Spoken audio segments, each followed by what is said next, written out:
मुश्किलात के बगैर सफर का मजा नहीं आता। फेलियर के बगैर कामयाबी का मजा नहीं आता। जब तक आप दोनों फल नहीं चखते आपको वैल्यू नहीं आती।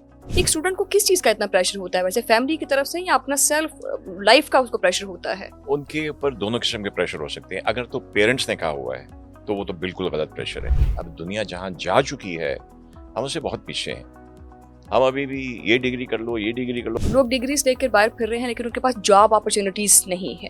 बदकिस्मती से ये जो कमर्शलाइजेशन हो गई है और जो जगह जगह स्कूल खुल गए हैं, हमें ना आपको देखें एक एक कनाल के घर में यूनिवर्सिटीज खुली हुई हैं, कैंपसेस खुले हुए हैं। ये एजुकेशन जो है ये डिग्रियां भी काम की नहीं दे रही है। हमारा मकसद स्कूल खोल के सिर्फ पैसे कमाना है और बच्चों को डिग्री दिलवाना है, यहाँ की या ऑक्सफोर्ड की या फलां जगह की। इर्रिस्पेक्टिव वो बच्चा कुछ भी करे उसको निकालना नहीं है क्योंकि इसके अब्बा फीस बड़ी दे रहे हैं, इसके अब्बा ने डोनेशन दी हुई है। This is the corruption. बिस्मिल्लाहिर्रहमानिर्रहीम, अस्सलाम वालेकुम। यू लर्न प्लेटफॉर्म से मैं हूं आपकी मेजबान शुमाइला नियाज। जैसा कि आपको पता है कि इस प्लेटफॉर्म से हम आपको ऑनलाइन एजुकेशन के हवाले से बहुत सारी इन्फॉर्मेशन जो है ना वो प्रोवाइड करते हैं और हमेशा एजुकेशन पर बात करते हैं और उसके अंदर किस तरह की चेंजेस जो है ना वो मजीद होनी चाहिए और क्या चेंजेस जो हैं वो जो यू लर्न प्लेटफॉर्म लेकर आ रहा है। लेकिन आज का पॉडकास्ट थोड़ा सा ट्रैक से हट के है। आप सोच रहे होंगे वो कैसे? हमेशा एजुकेशन एजुकेशन एजुकेशन की बात तो करते हैं, लेकिन एजुकेशन में कितना डिसिप्लिन होना चाहिए आपको अपने करियर के बारे में कितना पैशनेट होना चाहिए, आपको अपनी कौन सी चीजें ऐसी हैं जिस पर फोकस करना चाहिए लाइफ में अपने गोल्स को अचीव करने के लिए। आप समझ में आ रहा होगा आपको।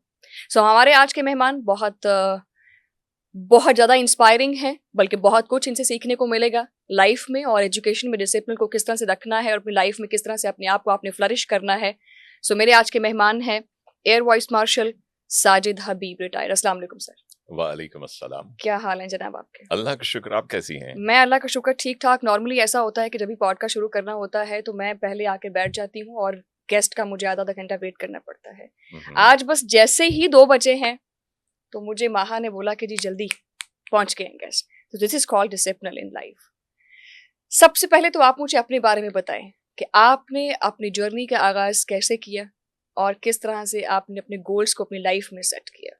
शुआइला, एक दो बार शुक्रिया मुझे यहाँ पे इनवाइट करने का। और जो पहली बात आपने कही कि आमतौर पे आपको इंतज़ार करना पड़ता है, मैं समझता हूँ कि वक्त एक ऐसी चीज़ है जो एक लम्हे के लिए नहीं रुकता। आप बीमार हो जाएं, सेहत वापस आ जाएगी, आपकी दौलत छिन जाए वापस आ जाएगी। जो लम्हा गुजर गया वो गुजर गया। सो आई एम वेरी पर्टिकुलर। कोशिश होती है हत्तल मकदूर। शायद एक एयरफोर्स की ट्रेनिंग के भी है, उसकी भी हम बात करेंगे, लेकिन शायद वो मेरी घुट्टी में पड़ा हुआ है जिसकी वजह से कोशिश करता हूँ कि मैं वक्त पे आऊँ। सफ़र मेरा एक छोटे से शहर साहिवाल से शुरू हुआ नाइस। और बस एक जो मैं कहता हूँ कि एक जो माहौल था उसमें बच्चों को इनकरेज किया जाता था। मेरे पेरेंट्स इनकरेज करते थे कि हम ज़िंदगी में कुछ करना चाहते हैं तो फ्रीडम दी हमें कि क्या करना चाहते हैं। तो मेरे ज़हन में बचपन से ही एम आलम बनने का शौक पड़ गया। Oh nice, sounds great. So वो एक मोटिवेशन ऐसी थी कि वो मेरे बिल्कुल ज़हन में फिक्स हो गई। और फिर चूंकि मैं फोकस्ड था उसके लिए तो फिर रास्ते बनते गए। तो है ना ऊपर रास्ते बनाने वाला। What you seek is seeking you. तो वो रास्ते बनते गए। आई वाज फॉर्चुनेट कि मैं एक बहुत अच्छे इंस्टीट्यूशन में पहुंच गया जिसको हम PAF कॉलेज सरगोधा कहते हैं। लेकिन नहीं, मैं फिर स्टार्ट पे आना ओके, चाहूंगी। चलिए। मैं स्टार्ट पे आना चाहूंगी PAF से पहले। Okay. What kind of problems and hurdles you faced in your life regarding education? Regarding education, well, I would say when I was in primary school and then joined the middle school जिसको हम कहते थे, तो सारे शुमाइला जो institution थे 99% were government schools. I am talking about 60s and 70s की बात कर रहा हूँ मैं। और उस वक्त तक स्कूलों में जो मायार तालीम का था वो बहुत अच्छा होता था। जो उस्ताद था वो तालीम और तरबियत दोनों देता था, जो घर से शुरू होती थी। हाँ, प्रॉब्लम्स इस तरह से आए कि स्कूल शिफ्ट करने पड़े शुरू में 2-3। और पहले हम शहर में कहीं और रहते थे तो एक स्कूल था, एक किंडरगार्टन था को प्री पार्टीशन का बना हुआ, वहाँ से शुरू किया। तो अब्बा ने महसूस किया कि हम अंग्रेजी तो एबीसी सीख रहे हैं, अलिफ बे नहीं सीख रहे, अब्बा ने वहाँ से निकाल के सरकारी स्कूल में डाल दिया। वाह, दैट्स तो नाइस। वहाँ से करते-करते फिर we shifted to another part of Sahiwal, वो एक नया सैटेलाइट टाउन बना, वहाँ शिफ्ट हो गए। तो ये शिफ्टिंग हुई, इसके अलावा मुझे बुनियादी तौर पे तालीम में कोई इश्यू नहीं हुआ। और वो जो मीलों मील सफ़र करके जाना पड़ता था वो? वो मेरे वालिद साहब की हद तक तो ठीक था अच्छा। कि वो गाँव के पहले अपने फैमिली में ज़िम्मेदार फैमिली थी। पहले 5 भाइयों में सबसे छोटे, पहले पढ़े-लिखे, जिनको पढ़ने का शौक था। अब्बा तो ओकाड़ा से साहिवाल 40 किलोमीटर साइकिल पे भी जाते रहे कॉलेज में पढ़ने के लिए। हुँ, हुँ। लेकिन वी वर फॉर्च्यूनेट कि हमारे होते हुए ये चीज़ें बेहतर हो गई थीं। हुँ, हुँ। ये शिफ्टिंग हुई, तो तालीम में एज़ सच मुझे कोई इतना इश्यू नहीं हुआ। उस बहुत तरह से अच्छे हर्डल्स टीचर आपको मिले, फेस नहीं करनी पड़ी वो लाइफ नहीं में, फेस करना जिस तरह पड़ी। से नॉर्मली लोगों को करनी पड़ती जैसे हैं। नॉर्मली करनी पड़ती थी। अच्छा। और उसकी 2 रीज़न्स थी। देखिए ना, फादर जो वो गाँव से आए थे और उनके मेरे दादा पढ़े-लिखे नहीं थे, ज़िम्मेदार थे। तो there was no one to guide my father कि क्या करना है, क्या आगे आपका होना चाहिए। लेकिन he was there to guide me. मेरी मदर टीचर थीं, she was there to guide me, पढ़ाती भी थी हमें। तो आपका तो सारा बैकग्राउंड मार्शल से एजुकेशन तो से वहाँ ही से है। करते-करते जो मैं आपने कहा ना पीएफ, मैं अभी पीएफ में कमीशन लेने की बात नहीं कर रहा हूँ। हुँ, हुँ। यहाँ पे मैं I went in 8th class, अच्छा, सही। So it was like public school. So वहाँ से फिर सफ़र जो है वो एयरफोर्स का शुरू होता है। तो अब सफ़र आगाज़ सब सही हो रहा है। अब आगाज़ आप सही हो रहा कंटिन्यू है। कीजिए, कैसे फिर आपको ये चीज़ कब रियलाइज़ हुई कि मुझे एयर फ़ोर्स में ही जाना है? मैंने बताया ना, बचपन से या मैं मालूम का शौक से? बिल्कुल ये असली वाला और बचपन तब से। जो हर्डल्स आनी थी, आपको जो फेस करनी थी, आपके जो टेस्ट वगैरह होने थे, सब कुछ क्लियर कर लिया आपने बड़ी आसानी, क्योंकि आप लाइक थे माशाल्लाह काफ़ी? I was okay. हाँ, average student you know? I was average, so no, आप कह सकते हैं कि मैं अच्छा स्टूडेंट था। हुँ, हुँ। क्योंकि मैं अगर कहूँगा बहुत ही एवरेज था या लो था, फिर मैं अपने इंस्टीट्यूशन को जो है ना वो मैं बिलिटल कर रहा हूँ कि उसका स्टैंडर्ड शायद इतना लो था। ऐसी बात नहीं है। Then it was east and west Pakistan. और जब मैं 7वीं जमात में अपीयर हुआ, तो out of maybe 10,000 kids from entire Pakistan, 80 were selected. So I was one of those. So I was okay, kind nice, of okay. Okay. तो आर्मी में मतलब लाइक अगर आप एयर फ़ोर्स की बात करें, तो स्टूडेंट्स को जो है वो किस तरह की प्रॉब्लम्स नॉर्मली फेस करना पड़ती हैं, जो कि आपको तो फेस नहीं करनी पड़ी? वैसे किस तरह की प्रॉब्लम्स जो हैं वो फेस करना पड़ती हैं? जब आपने एयर फ़ोर्स को जॉइन करना हो या चाहे आपने आर्मी पब्लिक स्कूल को जॉइन करना हो, तो उस लिहाज से? देखिए, एक तो इन इंस्टीट्यूशन में मेरिट बड़ा हाई होता है। एग्ज़ैक्टली। और वहाँ पे जहाँ तक मैंने देखा है कि आप बिल्कुल अपनी मेरिट के ऊपर आते हैं। तो सबसे पहली सैटिस्फैक्शन तो आपको ये आ जाती है कि मैं यहाँ पे आया हूँ, तो मैं अपने बलबूते के ऊपर आया हूँ। मुश्किलात ये होती हैं कि एक तो बड़ी छोटी उम्र में आपको घर से हॉस्टल में जाना पड़ता है।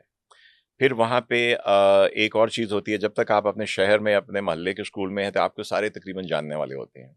लेकिन जब आप वहाँ पे जाते हैं, एक रेज़िडेंशियल इंस्टीट्यूशन में जाते हैं, तो आपको सब कुछ नया मिलता है। शहर भी नया है, लोग भी नए हैं और आपके क्लास फेलोज़ भी नए हैं। तो it takes you some time to settle down with them. हुँ, हुँ।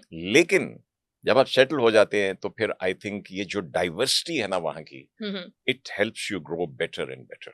लेकिन वो देखें जो इस तरह के इदारे हैं वो तो बहुत फ़ोकस्ड होके इन चीज़ों पर वर्क कर रहे होते हैं। लेकिन अगर बिसाइड्स दैट हम देखें अपने जो अदर स्कूल्स एंड कॉलेजेस हैं, क्या आपको लगता है कि वो उतना वाइटल रोल जो है वो प्ले कर रहे हैं, जो आम तौर पर स्टूडेंट्स की लाइफ में प्ले करना चाहिए स्कूल्स को, कॉलेजेस को, यूनिवर्सिटीज़ को? अ, बहुत हद तक तो पहले जब तक ये स्कूल्स जिसका मैं ज़िक्र कर रहा हूँ ये थे, तो ये वो रोल प्ले करते थे। हुँ, हुँ। पाकिस्तान में जितने भी लोग 60s, 70s, 80s में बड़े ओहदों पे पहुँचे हैं, वो कोई सारे पब्लिक स्कूल्स के पढ़े हुए नहीं थे, ना आर्मी स्कूल्स के, ना एयरफोर्स स्कूल्स के। बिकॉज़ द एजुकेशन का जो भी लेवल था उस वक़्त, या करिकुलम था जो था, उसमें एक एम्बेडेड चीज़ जो होती थी शमाइला, वो होती थी तरबियत। आपको तालीम किसी को कितनी मर्ज़ी डिग्रियाँ ले दें, उसका अगर तरबियत आपने नहीं की है, तो वो बंदा ठीक नहीं है। वो इंसान नहीं बनेगा सही तरीके से। हुँ, तो हुँ। ये जो एलिमेंट था तालीम के साथ तरबियत का, जिसको आप आज मेंटोरिंग कह लें, ग्रूमिंग कह लें, whatever. For example when I went to this institution, PF public school या PF college Sargodha, later on I found कि इसका ऑब्जेक्टिव बनाने का क्या था। उन्होंने कहा कि ये 11 से 18 साल, 17 साल की उम्र का जो एक ये टाइम पीरियड होता है एक बच्चे की ज़िंदगी में, लड़का हो, लड़की हो, ये है जिसमें आप उसकी ग्रूमिंग कर सकते हैं, उसकी पर्सनैलिटी बना सकते हैं, ताकि वो आगे जाके किसी भी फ़ील्ड में जाके वो कामयाब हो सके। तो जो बहुत कुछ सीखा मैंने, घर से और पहले स्कूलों से के बाद वो मैंने इस इंस्टीट्यूशन से सीखा, इसके टीचर से सीखा। तो डिसिप्लिन आपकी नज़र में कितना इम्पोर्टेंट है एजुकेशन में? Most important thing. कैसे मैनेज करना चाहिए डिसिप्लिन को? आई थिंक डिसिप्लिन की डेफिनेशंस बहुत हैं, but let me tell you one incident जहां से मैंने ये वर्ड पिक किया जो भी आपने पूछा है, and this is the core word in my life. When I was in, जिसको हम कहते हैं कि semi final year term of Sargodha college, तो वहां से आपको एक, if you are a good student overall, sports में, एकेडमिक्स में, सिर्फ पढ़ाई में नहीं, ओवरऑल आप डिबेट्स में हिस्सा ले रहे हैं, आप एक्स्ट्रा करिकुलर एक्टिविटीज में हिस्सा ले रहे हैं, आप कोई आर्ट लिटरेचर में हिस्सा ले रहे हैं, और पढ़ाई में भी आप ठीक हैं, तो आपको they start to give you some appointments like leading boys and prefects and all that, and then you become, in the final term you become house captains. So I was expected to get something good. My teachers, my housemaster, my friends, they thought that I was good enough to take that appointment. I did not. Why? Nothing bad, nothing indiscipline, maybe casual in some sense. Okay. Where I could have done better. जब वो खबर मेरे अब्बा तक पहुंची तो अब्बा ने एक इंग्लिश में ऐसा खत लिखा, पहले तो मैंने डिक्शनरी से देख के उसको काफी कुछ समझा। Nice. तो बट मैं यकीन करो, maybe I'll share it with you sometime के Why sometime? Why not right now? I'll just pick up that word from because it's a long letter, you know. Okay, fine. Okay. और कुछ personal डांट ज्यादा भी होती है, उसको भी I should not be disclosing that. But the one word he said was go for inner mastery. Wow. Master your inner self.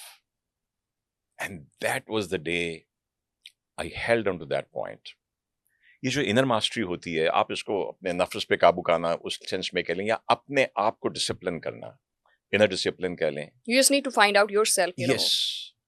So if you become master of yourself, you're master of your attitude, you're master of your behavior, you're master of your ये जो हम कहते हैं गुस्सा आना, anxiety होना, ये होना, जो इमोशंस होते हैं, then you're master of your emotions. वो नेचुरल चीजें हैं, होती हैं, but then you become master of that. And then once your inner mastery अपनी gain करते हैं, then you know how to behave even in adverse situation. तो first of all मतलब आप अपने आप को कितना डिसिप्लिन करते हैं, अपना सेल्फ कितना डिसिप्लिन करते हैं आप उस चीज के बारे में। अच्छा, लेकिन ये देखिए, जिस तरह से जैसे यूलर्न प्लेटफॉर्म है, अभी उस तरह से आपको फिजिकली क्लासेस जो है ना वो नहीं अटेंड करनी पड़ती। आप ये समझते हैं कि जो ऑनलाइन एजुकेशन प्लेटफॉर्म्स जो हैं वो बच्चों में उस तरह से डिसिप्लिन जो है ना वो मेंटेन कर सकते हैं जिस तरह से फिजिकल क्लासेस में या कॉलेजेस में या यूनिवर्सिटीज में होता है? I will be very candid on this. मैं इसमें रिकमेंड करूंगा यूलन को। मैं जानता हूँ यूलन को, बहुत अच्छा इदारा है। अब तो वो पूरी आपके कॉलेज लेवल तक आपको लेके जाते हैं, और इसके मैं थोड़ा जो एक मेन फायदा है वो भी बताऊंगा। But I will strongly Shumaila recommend a hybrid model. Okay, teacher and then when you want to do extra, वो जो बच्चे शाम को ट्यूशन पढ़ते हैं, उनके ट्रांसपोर्ट का खर्चा होता है, उनका टाइम पे बाउंड हो जाते हैं। घर में कोई शादी है लेकिन बच्चे ने जनाब उसका पेपर है तो उसने ट्यूशन पढ़ने जाना है। इस सारी हैसल में यूलर्न जैसे इदारे, खासतौर पे यूलर्न, बहुत अच्छा किरदार अदा कर रहा है। बिकॉज बच्चा अपने हिसाब से अपने टाइम के ऊपर जब उसको टाइम मिलता है वो पढ़ सकता है। उसको ऑनलाइन टीचर अवेलेबल है, मैंने देखा इनका सिस्टम। उसको ऑनलाइन टीचर अवेलेबल है, उसको किसी भी सब्जेक्ट के ऊपर कभी भी वो पढ़ सकता है। तो एक तो मैं समझता हूँ कि पेरेंट्स को इसकी तरफ आना चाहिए कि बच्चों उनका जो खर्चा कम होगा। अब फिर लड़की ने जाना है तो वो वेट कर रही है भाई बाइक पे छोड़ के आएगा कि नहीं, फिर भाई लेने आएगा कि नहीं, इस सारी हैसल से। सो इट्स ओवरऑल एक्सीलेंट एक चीज़ है जो लड़के लड़कियां स्टूडेंट्स जो हैं वो, और फिर जैसे ये बहुत अच्छी तैयारी करवाते हैं एमडी कैट की, और इसकी जो तैयारियां करवाते हैं एग्जाम एंट्री टेस्ट की करवाते हैं। सो ये बहुत खूबसूरत कॉम्बिनेशन होगी मेरे हिसाब से, a teacher in the class and then you learn after the school. Exactly. आज अगर हम विमेन एम्पावरमेंट की बात करें तो यू लर्न जैसे प्लेटफॉर्म्स जो हैं वो विमेन एम्पावरमेंट के ऊपर भी आपको लगता है कि काम कर रहे हैं? वो ख़वातीन जो अपने एजुकेशन के सफ़र को जो है ना वो किसी वजह से छोड़ देती हैं या कर नहीं पाती हैं, बहुत ज़्यादा बैकवर्ड एरिया से उनके पास वो फैसिलिटीज़ नहीं होती, सो इस मामले में यू लर्न जैसे प्लेटफॉर्म्स जो हैं वो किस तरह से अपना रोल अदा कर सकते हैं? बिल्कुल, देखिए इसके लिए बेसिक चीज़ तो है कि आपके पास घर में कोई आईपैड, कोई इस तरह की चीज़ है या नहीं है।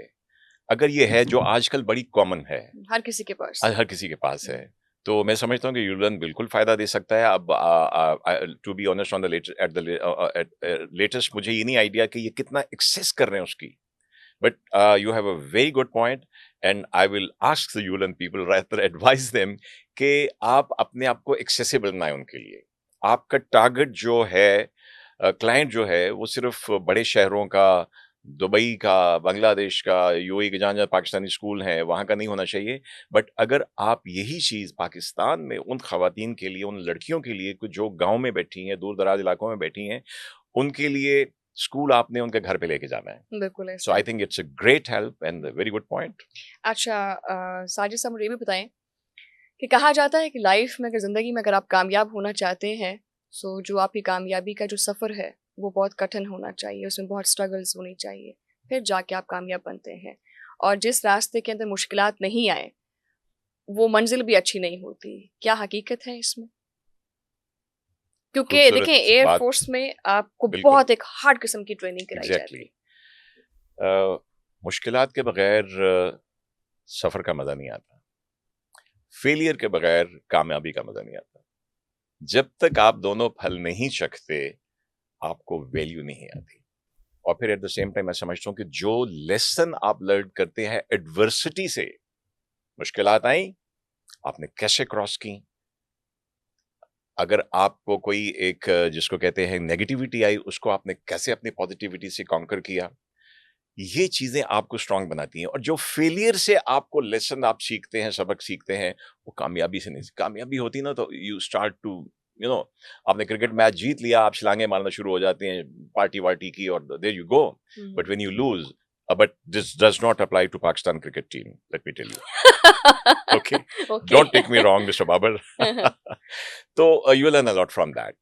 यस, और टू बी वेरी ऑनेस्ट, जब मैं अपनी जिंदगी को देखता हूँ, क्योंकि देखे ड्रीम तो था, बट कि एमएम पायलट, आलम बनना हाँ, है। एमएम आलम बनने का शौक था, फाइटर पायलट बनने का शौक था, एक ड्रीम था। और मेहनत की, अल्लाह ताला का कर्म रहा, माँ बाप का, टीचर्स की गाइडेंस रही, आई एंडेड अप। और लेट मी टेल यू के बाय द टाइम मैं रसालपुर पहुंचा हूं, जहां पे फाइनल हमारी फ्लाइंग ट्रेनिंग होती है और वहां से कमीशन होते हैं, तो out of 80 we were maybe 20-22 who graduated after 7 years। अच्छा। और कुछ मेडिकल रीजन से रह गए, कुछ किसी और वजह से रह गए। लेकिन जहां पे भी मुश्किल मरहला आया, बाद में उसका मजा बहुत आया कि आई वेंट, देखा ना, इट्स लाइक अ माउंटेन। आप शिमला पहाड़ी जाएंगे कोई मजा नहीं आएगा, बट व्हेन यू गो, मैंने मुश्कपुरी को क्लाइम किया है, मैंने केटू को क्लाइम किया है, देन यू चेरिश एक दोस वाइब टाइम्स। आएगी आपको एक उससे। वाइब आएगी, आई डिड दैट। हम्म। तो आई थिंक आपकी जो मुश्किलात आती हैं, दे मेक यू स्ट्रांग। जो आपके नाकामियां होती हैं, वो आपको कामयाबी के रास्ते पे पुश करती हैं। और वन मोर इम्पोर्टेंट क्वेश्चन, क्या समझते हैं, बिकॉज कहा जाता है कि you are what you read and you are what you eat. पहले की जनरेशन में और अब की जनरेशन में डाइट का और फूड का कितना अमल दखल है? आजकल के बच्चे मेंटली तौर पर उस तरह से उतने एक्टिव नहीं है जिस तरह से हमारे पेरेंट्स हुआ करते थे। रीजन क्या है? इसकी मेरे नजदीक दो रीजन है, डाइट और आपकी जो एक्टिविटीज है, दोनों चीजें चेंज हो गई हैं। इसके ऊपर बैठे रहना, हम जून जुलाई की दोपहर, अम्मा अब्बा सोए हुए, मोहल्ले के दोस्त सारे निकल के खेलने जा रहे हैं, वो जो थोड़ी देर बाद आप कह लें कि पसीना और ग्लोइंग स्किन, पॉडकास्ट से पहले। That was happening.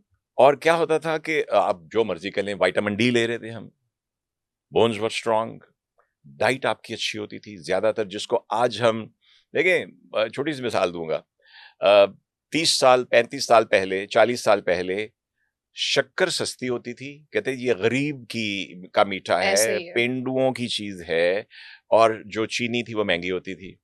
अब उसको ऑर्गेनिक का नाम देके वापस लाए हैं। तो अब क्या बात है, ऐसा ही है।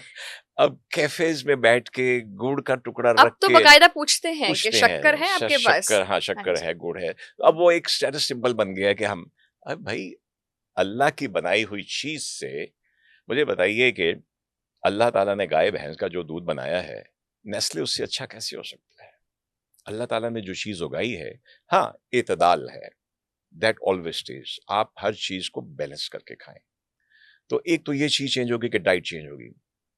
मैं जहां पे रहता हूँ, कभी रात को कहीं जाना पड़े किसी काम से, किसी को एयरपोर्ट लेने छोड़ने 2 बजे 3 बजे, होम डिलीवरीज आ रही होती हैं, जंक फूड की होम डिलीवरीज आ रही होती हैं।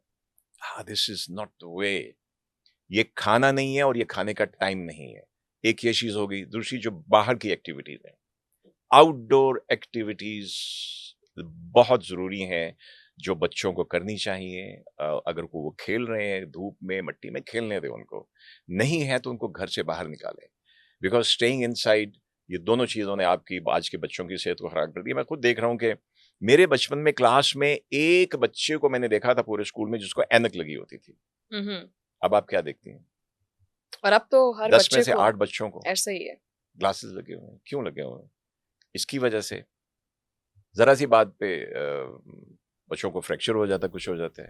वो जो विटामिन जिसके साथ स्किन भी ग्लो करती थी, वो चीज खत्म हो गई है। खत्म हो गई, बिल्कुल ऐसा। तो do you think eating habits can change your thinking process? Eating habits can change your thinking process? Yes, they do. और एजुकेशन भी, मतलब लाइक एब्सोल्युटली। अभी देखिए ना, आजकल ये समझा जाता है कि हमारे पेरेंट्स समझते हैं कि बस बादाम खा लिए, अखरोट खा लिए तो बच्चा जो है ना उसका दिमाग तेज हो गया। खाली बादाम अखरोट खाने से दिमाग तेज होता है, आपको लगता है? आपकी एक हमनाम है हमारे जानने वालों में, अच्छा। उसको रिकमेंड किया किसी ने कि ये यादाश्त बढ़ाने के लिए बादाम खाओ। अब वो बादाम खाना भूल जाती है। बादाम ही खाना भूल जाती है। वैसे बचपन में कहा जाता था ये। अच्छा, पेरेंट्स जो हैं बच्चों के करियर पर किस तरह से उनको बिल्डअप कर सकते हैं? पेरेंट्स जो है वो कितना वाइटल रोल जो है वो प्ले कर सकते हैं? बच्चे को देखिए ये जानना बड़ा ज़रूरी होता है कि आया कि मेरा करियर क्या है, मुझे लाइफ में चूज़ क्या करना है, मेरे गोल्स क्या हैं लाइफ में। लेकिन पेरेंट्स जो है ना उनके ऊपर इम्प्लीमेंटेशन कर देते हैं। पेरेंट्स का इम्प्लीमेंट करना क्या आप समझते हैं कि मुनासिब है, या बच्चे नो को उसकी अपनी एबिलिटीज़ को नो एक्सप्लोर करना नो, चाहिए? पेरेंट्स का इम्प्लीमेंट करना बिल्कुल नहीं बनता और ना होना चाहिए। पेरेंट्स को बच्चे को गाइड करना चाहिए, गाइडेंस चाहिए। देखिए बच्चा जो होता है, मैं कुछ चीज़ों में पुराने ज़माने का आदमी हूँ, नहीं बिलीव करता कि बच्चों को हाथ ना लगाएं, बच्चे को ये ना करें। ऐसी कोई बात नहीं है भाई। हमारे तो कहते थे आप किस हड्डियाँ किस तोड़ दो। गैजेट से मुझे बचपन में मार पड़ी हुई है आपको मैं बता भी नहीं सकता। तो यकीन रखिए मैं बड़े ट्रैक के ऊपर रहा था। खैर वो तो ऐसे ही बरसबीले तज़किरा बात हो गई।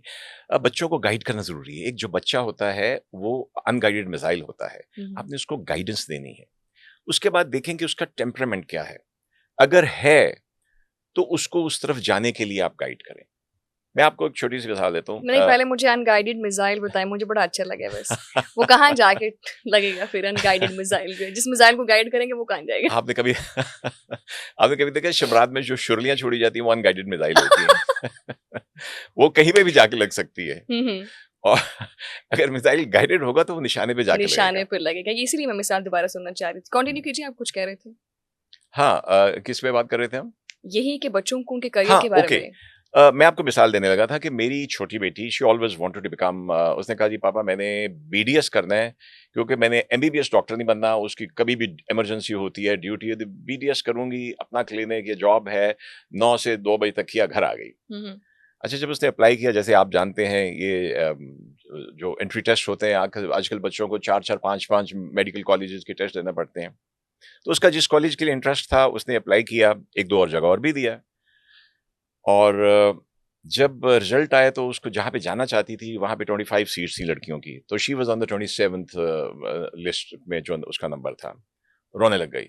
मैंने इधर जाना, मैंने कहा चुप, ये है ना तुम्हारे पास, ये गूगल है ना, सुबह उठ के तुम मुझे बताओगी अगर तुम्हारा मेडिकल में नहीं हो सका तो तुमने क्या करना है। I want you to decide. सुबह उठी, मुस्कुरा रही थी, पापा मैं नहीं हुआ तो फैशन डिजाइनिंग कर लूंगी। क्या बात, very important this is. That's it. I also want to discuss about this कि देखिए बहुत सारे स्टूडेंट्स हैं जो एमडी कैट या ई कैट के होते हैं। किसी न किसी वजह से अगर वो अपना एमडी कैट या ई कैट क्लियर नहीं कर पाते तो उन पर बहुत मनफी असरात होते हैं यस, बहुत चीज़ों के। तो तब उनको बहुत गाइडलाइन की ज़रूरत होती है।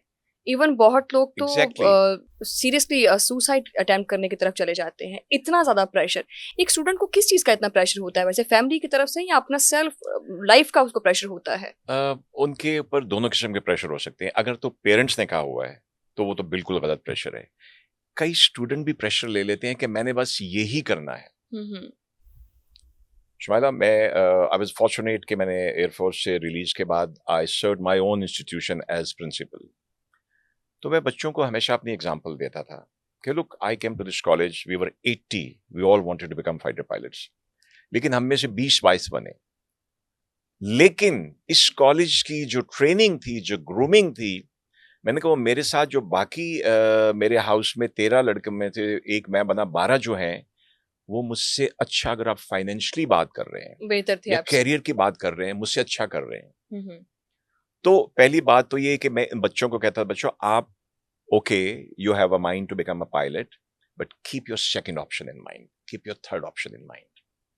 तो ये बहुत जरूरी है कि बच्चों को एक जगह पे फोकस ना किया जाए, उनको शुरू से उनको गाइड किया जाए कि आप अपनी सेकंड ऑप्शन जरूर रखें। Lately I was CEO of one of the flying training institutions. बच्चे आते थे मेरे पास और लड़कियां थी, लड़के थे, और साथ वो यूनिवर्सिटी में पढ़ रहे होते थे। I used to adjust their flying. मैं क्या, आप मुझे बताओ बेटा कि आपने मॉर्निंग में फ्लाई करनी है, आपकी क्लासेस मॉर्निंग में है कि आफ्टरनून में है, बट पढ़ते रहो। पढ़ते रहो। लेकिन वो उसमें देखें साजिद साहब, उसमें ये चीज भी है कि आप उनको सुनते हैं, उनसे पूछते हैं। यस, लेकिन कहीं ना कहीं ये चीजें कोरिलेट कर रही हैं, डिप्रेशन, एंजाइटी, बहुत सारी प्रॉब्लम्स है, स्पेशली हमारी यंग जनरेशन के अंदर। ट्रू। तो आप उनको सुनते हैं, उनका इनर जो है उसको एक्सप्लोर करते हैं कि बच्चे आखिर चाहते क्या हैं। यस, तो वो ऑब्वियसली आपसे शेयर भी करते होंगे। बिल्कुल। ठीक है। अच्छा, ये बताइएगा कि हमारे एजुकेशन, जो हमारा पाकिस्तान का जो सिस्टम है, आपको क्या लगता है कि इसमें किस किस्म की चेंजेस जो है ना वो मजीद आनी चाहिए? यानी ये इसमें चीज होनी नहीं चाहिए थी, पहले नहीं होनी चाहिए थी। नहीं, चेंजेस बहुत की जरूरत है, और सबसे बड़ी चीज जो है, हमने स्किल को लेके आना है। अब दुनिया जहां जा चुकी है, हम उससे बहुत पीछे हैं। हम अभी भी ये डिग्री कर लो, ये डिग्री कर लो। अब जब आई वाज एक दो जगह पे, मैं आई वाज सीईओ को लोगों को इंडक्ट करना होता था, वो मेरे पास आते थे, सर सीवी, मैंने इधर भी काम किया। मैं कहा यार, आपको अपना मास्टर्स किए हुए, एमबीए किए हुए 4 साल हुए हैं, ये 8 जगहों पे काम कैसे कर लिया? क्या आप हम्म। निकाले गए थे हर जगह से? अच्छा। तो तो इसका डिग्रियों से नहीं, आप हमें जाना चाहिए कि मैट्रिक लेवल पे आके हम स्कूल्स में डिसाइड कर लें कि यहाँ से आगे कॉलेज एजुकेशन की तरफ किसने, चले एफएससी कर लें, हम्म। एफएससी पे कर लें, 12 जमातों पे कर लें, कि यहाँ से पढ़ाई की तरफ किसने मजीद जाना है और स्किल की तरफ किसने जाना है। क्योंकि स्किल के साथ तालीम जो है वो बहुत जरूरी है। तो यहाँ से उसको अपनी स्किल की तरफ और अपनी स्पेशलाइज जो भी उसकी है, उसकी तरफ जाना चाहिए। अभी तक हमारे सिर्फ 2 सेक्शंस हैं, जिसमें मेडिकल है या इंजीनियरिंग है, जिसमें इंजीनियरिंग लोग है, जाते और अब हैं। बहुत दौड़ पीछे चली गई है इस हाँ, बारे में, तो लोग नहीं हमें बनना चाहते स्किल अब। को लेके आना चाहिए। हम्म। आप ऑनलाइन जॉब करने वो की ट्रेनिंग दें बच्चों को। मुझे वो एक बात याद आ गई, किसी के पास कोई साहब गए तो उनके पास बहुत सारी डिग्रीज थी, कि उन्होंने कहा कि जी मेरे पास, मैंने ये डिग्री किया हुआ है, ये सॉफ्टवेयर बना लेता हूँ मैं, ये कर लेता हूँ मैं, वो कर लेता हूँ। उसने बोला वो मेरा ना कंप्यूटर नहीं चल रहा, उसको देखो ना क्या मसला है, डिग्री साइड पे रख दो। हम्म। तो क्या लगता है आपको, आजकल का जमाना जो है वो हार्ड वर्किंग का है या स्मार्ट वर्किंग का है? किस पर ज्यादा फोकस करना चाहिए एक स्टूडेंट को? अगर आप जितने स्टूडेंट्स आपको देख रहे हैं, उनको अपनी स्मार्ट वर्किंग पे फोकस करना चाहिए या अपनी हार्ड वर्किंग पे फोकस करना चाहिए? Smartly hard working. स्मार्टली। बहुत अच्छी से, स्मार्टली हार्ड वर्किंग। देखिए, जो स्मार्ट वर्कर होगा, ही वुड नो कि मैंने कब जोर लगाना है, कब किस डायरेक्शन में काम करना है और कब करना है। हम्म। हार्ड वर्क, अगर एक शख्स जो है वो लोहे को लकड़ी से काटने की कोशिश करता रहेगा सुबह से शाम तक, तो वो हार्ड वर्क नहीं है, दैट इज फुलिशली वर्किंग। तो I go for the smart working. Hardly smart work. Yes. सही। सो यू लर्न, जैसे नहीं, आपने हार्डली स्मार्ट वर्किंग नहीं, smartly hard, smartly hard, smartly hard smartly working, hard ये working. Notice कर लीजिएगा या आप। ठीक है। अच्छा, ये बताइएगा कि जिस तरह से यू लर्न जैसे प्लेटफॉर्म्स जो हैं, आपने कहा कि जी दुनिया बहुत आगे चली गई है, हर चीज डिजिटलाइज हो चुकी हुई है। ठीक है। सो एजुकेशन के अंदर इस तरह मजीद प्लेटफॉर्म्स का आना, आप समझते हैं कि हमारी सोसाइटी के लिए, पाकिस्तान के लिए ज्यादा बेहतर हो सकता है ऑनलाइन एजुकेशन का? बिल्कुल इसी पैटर्न के ऊपर और इंस्टीट्यूशंस आते हैं, और एक जिसको कहते हैं कि क्वालिटी की वो अगर ये चीज़ ऑफर करते हैं, ये बड़ा ज़रूरी है। एक्चुअली बदकिस्मती ये है कि हमारे यहाँ फेक चीज़ें आ जाती हैं जिनका लेवल नहीं होता। हमारे यहाँ क्यों आती हैं साजिद साहब? हम हर दफा ये क्यों कहते हैं? आप, इससे पहले मेरा एक पॉडकास्ट था, तो उन्होंने मुझसे एक बात की, उन्होंने बोला कि एजुकेशन के अंदर करप्शन बहुत ज्यादा है। मैं एजुकेशन में करप्शन के हवाले से भी आपसे जानना चाहती हूँ। वो जो एक बचपन में तरबियत घर से शुरू होके उस्ताद के, आपको ये एक क्लीशे लग रहा होगा, जो भी लग रहा है, but I very strongly believe in this. एक जमाना था कि जब अगर कोई करप्शन के नाम पे पकड़ा जाता था, कोई अखबार में खबर आती, लोग उससे मिलना बंद कर देते थे। ये वैल्यूज की बात थी। हमने अपनी वैल्यूज को जो है उसको बहुत इतना नेगेटिव साइड पे ले गए हैं, और जिसमें कमर्शलाइज तालीम का हिस्सा है, और जो कमर्शलाइज तालीम है ये करप्शन है। You are corrupting the society when you say कि हमारा मकसद स्कूल खोल के सिर्फ पैसे कमाना है और बच्चों को डिग्री दिलवाना है, यहाँ की या ऑक्सफोर्ड की या फलां जगह की, इर्रिस्पेक्टिव वो बच्चा कुछ भी करे, उसको निकालना नहीं है, क्योंकि इसके अब्बा फीस बड़ी दे रहे हैं, इसके अब्बा ने डोनेशन दी हुई है।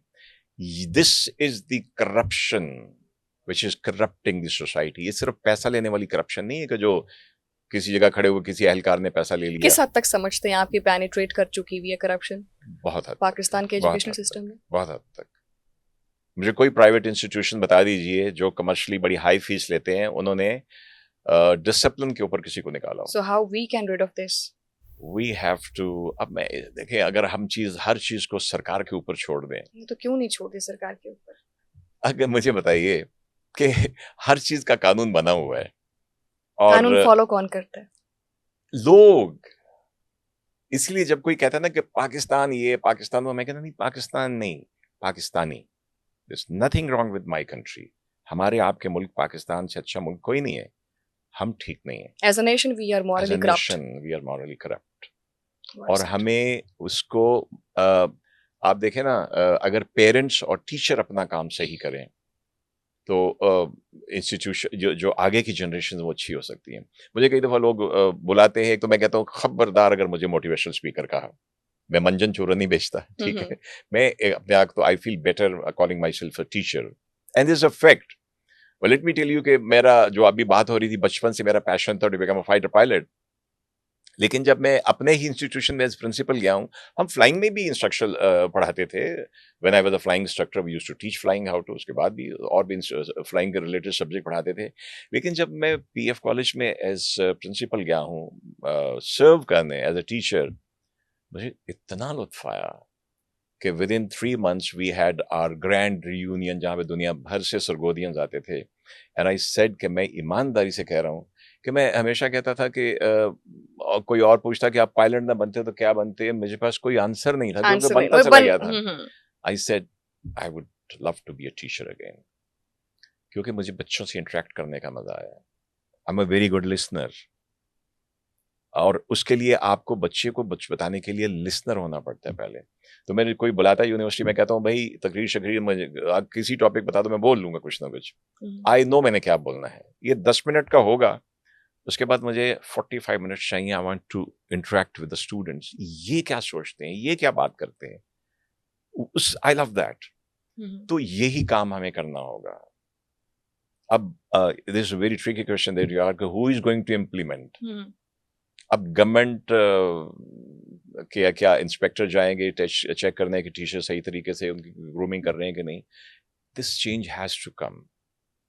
अगर आज के बच्चे अच्छे बन जाएंगे तो इन्हीं बच्चों में से कल टीचर भी बनेंगे, यही बच्चे कल पेरेंट्स बच्चों को भी देखें बनेंगे। सिखाने वाले भी तो हम है ना। वैसे एक क्वेश्चन जो और मैं पूछना चाहती हूँ आपसे, हमारी सोसाइटी में ये अलमिया क्यों है कि एक बच्चा जो लम्स का पढ़ा हुआ है उसके पास लम्स की डिग्री है और एक के पास इलामा इकबाल ओपन यूनिवर्सिटी की डिग्री है। सो हम इंस्टीट्यूशन के नाम पर क्यों जो है ना वो जज करते हैं एक स्टूडेंट को, उसकी डिग्री को? क्या ये होना चाहिए हमारी सोसाइटी में? बिल्कुल नहीं होना चाहिए। बदकिस्मती है ये, और ये है, ये हमारे जहनों के अंदर है, not with everybody। I remember I was serving as additional DG of Civil Aviation Authority, तो हमने कुछ इंटरव्यूज करने थे। तो मेरे जो मिनिस्ट्री में सीनियर थे, उन्होंने कहा भाई वो देख लीजिएगा कि उन्होंने MBA कहाँ से किया है। एग्जैक्टली। मैंने कहा क्यों? अगर मैंने सिलेक्ट करना है, इंटरव्यू करना है, बात करनी है, इंटरव्यू में आपको 10 मिनट के इंटरव्यू बच्चे का या सामने बैठे जो कैंडिडेट का काफी कुछ पता चल जाता है। मैं बिल्कुल नहीं देखूंगा कि इसने DG खान से किया है MBA या इसने लम से किया या कहीं और से किया है।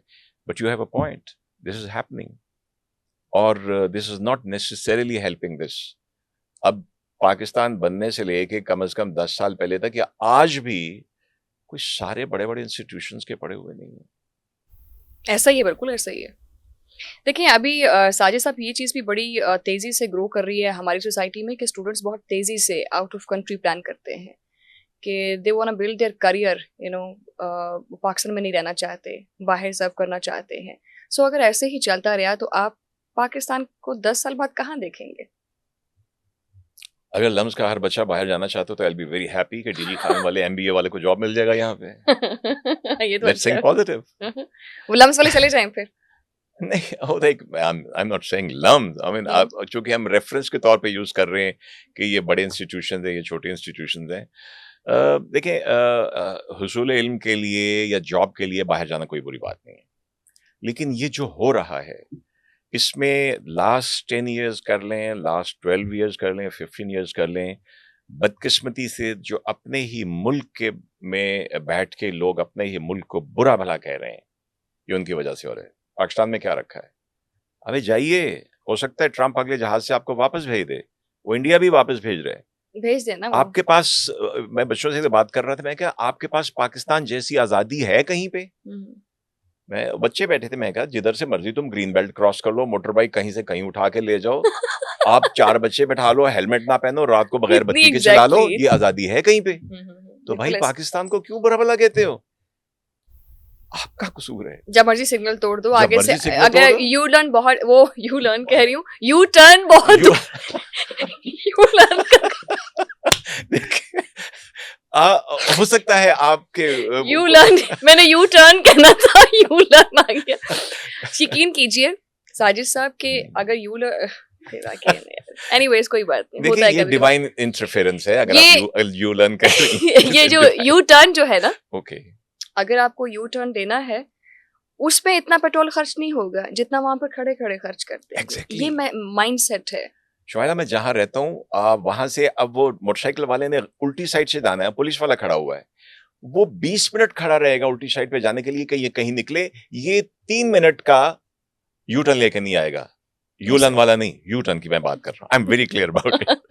ओके, तो ये मैं इतनी पॉडकास्ट कर चुकी ना, तो मेरे मुंह पर तो यही मैं हो सकता है कि यू टर्न को फिर यू लर्न बोल दूं। अच्छा खैर, देखें इन चीज़ों का वही वाली बात कि हम मॉरली करप्ट हैं। सो हमें अपने अंदर की करप्शन ख़त्म करने के लिए अपनी यूथ को जो है ना मजीद टाइम देना पड़ेगा, ताकि वो अपना बिल्कुल देना करियर भी पड़ेगा। अच्छे से बिल्कुल बिल्डअप देना करें, पड़ेगा। उनकी सोच को बदलना होगा। बिल्कुल। ठीक है। अच्छा, मैंने एक चीज़ आपसे पूछी थी कि जिस तरह से डिग्रीज हैं, लोग डिग्रीज लेकर बाहर फिर रहे हैं लेकिन उनके पास जॉब अपॉर्चुनिटीज नहीं है। सो जिस रेशो से जो है ना वो गवर्नमेंट डिग्रीज जो है ना वो इशू करती है, उस रेशो से फिर बच्चों को जॉब्स क्यों नहीं मिलती? 2 रीजंस हैं। देखिए, जब कोई जॉब करने के लिए जाएगा ना, तो जो भी बैठा हुआ है जिसने उसको पैसा देना, the one who is going to be the paymaster, वो डिग्री खाली नहीं देखेगा, उसका काम भी देखेगा, उसको इंटरव्यू में पता चल जाएगा, इंटरव्यू में नहीं तो उसको प्रोबेशन पीरियड में पता चल जाएगा इसको कितना काम आता है कितना नहीं आता। बदकिस्मती से ये जो कमर्शलाइजेशन हो गई है और जो जगह जगह स्कूल खुल गए हैं, हमें ना आपको देखें एक एक कनाल के घर में यूनिवर्सिटीज खुली हुई हैं, कैंपसेस खुले हुए हैं। ये एजुकेशन जो है, ये डिग्रियां भी काम की नहीं दे रही है। अब मैं अपने स्कूल कॉलेज डेज का देखता हूं कि वो हमारे एक होते थे सिविलियन जो PE2 प्रिंसिपल थे, उनकी जो इंग्लिश लिखी होती थी, जो उर्दू लिखी होती थी, आज आई विश कि कोई इंग्लिश का मास्टर्स भी मुझे वो लिख के दिखा दे। तो ये जो डिग्रियों की तहकीर हो रही है, इनको बिलिटल किया जा रहा है, ये इन इंस्टीट्यूशन को गवर्नमेंट को सीरियसली देख के बंद करना होगा। आप जगह जगह कैंपस को, मुझे बताइए कि लाहौर में अपनी यूनिवर्सिटीज हैं बेतहाशा, अब किसी और शहर की यूनिवर्सिटी के कैंपस यहाँ पे क्यों खुले हुए हैं? For what? फ्रेंचाइज कमर्शलाइज कर दिया। They want to make money, you They know. want to make money. जो गवर्नमेंट के इंस्टीट्यूशन है, फाइन, पंजाब यूनिवर्सिटी का एक नाम है, वो कहीं कैंपस खोलते हैं दूर दराज इलाके में, वो उसके अपने लेवल को देखेंगे। लेकिन ये जो प्राइवेट यूनिवर्सिटीज ने जगह जगह खोले हुए, और लिटरली अगेन somebody wanted, उन्होंने मुझे कहा जी कि हम फलां शहर में फलानी यूनिवर्सिटी लाहौर जो इनका हम प्राइवेट कैंपस लेना चाहते हैं, और वो शाम को आया मिलके, तो उसने बताया कि वो कितना पैसा मांग रहे हैं, और उन्होंने कहा जी इतनी कम से कम जगह होनी चाहिए। उन्होंने कहा चले इतनी भी है तो गुजारा हो जाएगा। तो आप इतना कट हमारा होगा। जब बात कट पे आ जाए तो कट फिर पे। तालीम भी कट जाएगी और आपकी नॉर्म्स भी कट जाएंगी और आपका जो मुआशरा है उसको भी कट लग जाएगा। एग्जैक्टली। अच्छा साजिद साहब, एक रैपिड फायर करना चाहती हूँ मैं आपके साथ, इजाजत है फिर? दहशतगर्दी है। रैपिड फायर है।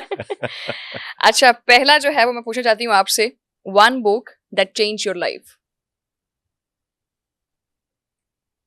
कुरान पाक। माशाल्लाह।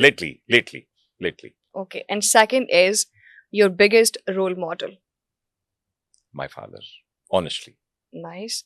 And one piece of advice to your younger self. To your younger self. To my younger self, make your today the best day of your life. Nice. And last, your dream for Pakistan in the next 10 years. Qaid-e-Azam's Pakistan. No other vision. पक्की बात है? पक्की बात। आ जाएगा वापस? नहीं, my vision. Okay. My vision, not somebody else's. Okay, nice. अच्छा, जाते जाते मुझे भी बताइएगा कि जैसे यूलन जैसे प्लेटफॉर्म्स हैं, गवर्नमेंट को जो है वो कितना रोल प्ले करना चाहिए इन जैसे मजीद इंस्टीट्यूट्स के लिए? आई थिंक गवर्नमेंट शुड, जैसे हमारी जो वजारत तालीम है, पंजाब की हो या प्रोविंशियल हो या फेडरल लेवल पे, पर्टिकुलरली प्रोविंशियल लेवल के ऊपर, they should be interacting and encouraging ऐसे इंस्टीट्यूशंस को, ऐसे सेटअप्स को, जैसे यूलन है। और ताकि वो जो पहले हमने बात की थी कि जो दूर दराज इलाके हैं वहाँ तक भी पहुँच सके, और उनको ये कैसे हेल्प कर सकते हैं। अगर आप जैसे ना लैपटॉप बांट रहे हैं तो ठीक है, आप पॉश स्कूलों कॉलेजों में ये उनको भी दे रहे हैं, बट अगर आप इनके साथ कोलैबोरेट करके आप किसी गांव में भी ये चीज़ें पहुंचा देते हैं, देखें ये यूलन तो चला जाएगा, लेकिन do they have that gadget जिसके ऊपर वो उनको वो कॉन्टेक्ट कर सकें, या कोई उनको जाके गाइड करे। अब एक गांव में अगर लड़कियां कुछ पढ़ना चाहती हैं, उनको पता ही नहीं शायद इस चीज़ का, तो अगर कोई इनकी तरफ से भी, यूलन की तरफ से भी, या ऐसे इंस्टीट्यूशंस जो है उनकी तरफ से भी, और जो हमारी एजुकेशन की वजारत है, इनको जाके ऐसे एरियाज में उनको अवेयरनेस देनी चाहिए। Awareness and resources, and this will spread. Exactly. Thank you very much Sajid हबीब साहब, टाइम देने के लिए और अपनी जर्नी भी शेयर करने के लिए, अपना एक्सपीरियंस शेयर करने के लिए।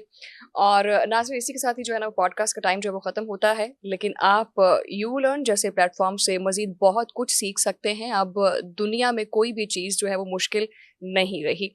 सो आपसे मुलाकात होगी अगले पॉडकास्ट में, तब तक के लिए अल्लाह ने के पास।